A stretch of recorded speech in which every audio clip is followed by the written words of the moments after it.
အိတ်ခါနီအချိန်မှာဘေးအိမ်ကစူညံတန်တွေကြောင့်စိတ်တူသွားတဲ့ကောင်မလေးဟာ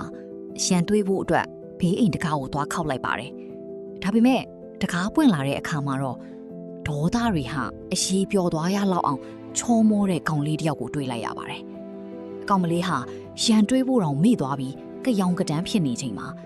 ပါနဲ့တဲ့ကောင်လေးကတောင်းပန်တဲ့အနေနဲ့ကိတ်မုတ်ဘူးလေးလက်ဆောင်ပေးလိုက်တဲ့အတွက်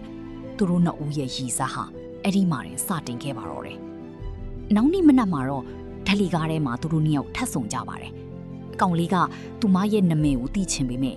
ကောင်မလေးကတော့အိမ်မီးချင်းတွေနာမည်သိဖို့မလိုပါဘူးဆိုပြီးအီးဆက်ဆက်ပဲပြန်ပြောခဲ့ပါတယ်။ဒါပေမဲ့ကန်ချမာကသူတို့ကိုထပ်ဆုံပြီးပြန်ပါတယ်။ကောင်လေးအချိန်ပိုင်းလှုပ်တဲ့ကော်ဖီဆိုင်မှာကောင်မလေးကတခြားလူတစ်ယောက်နဲ့ blind date လာလုပ်နေတာပါ။အဲ့ဒီလူကကောင်မလေးကိုအဆက်ခွဲဖို့လုပ်နေချိန်မှာ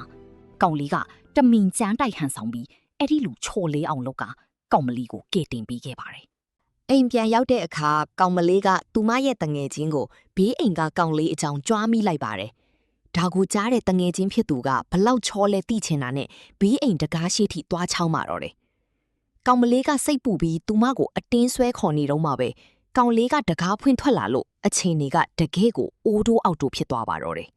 ။တငယ်ချင်းဖြစ်သူကကောင်လေးကိုအတင်းကြည့်နေချိန်မှာကောင်မလေးခမရှက်လွန်းလို့အတင်းဆွဲခေါ်သွားရပါတယ်။ဒီချစ်စရာကောင်းတဲ့အိမ်ကြီးချင်းနှစ်ယောက်ရဲ့ဇလံလေးဘလို့ဆက်ဖြစ်မလဲဆိုတာသိချင်ရင်တော့ကျွန်တော်ရဲ့အကောင့်ကို like and follow လုပ်ထားဖို့မမေ့ပါနဲ့ဦးနော်။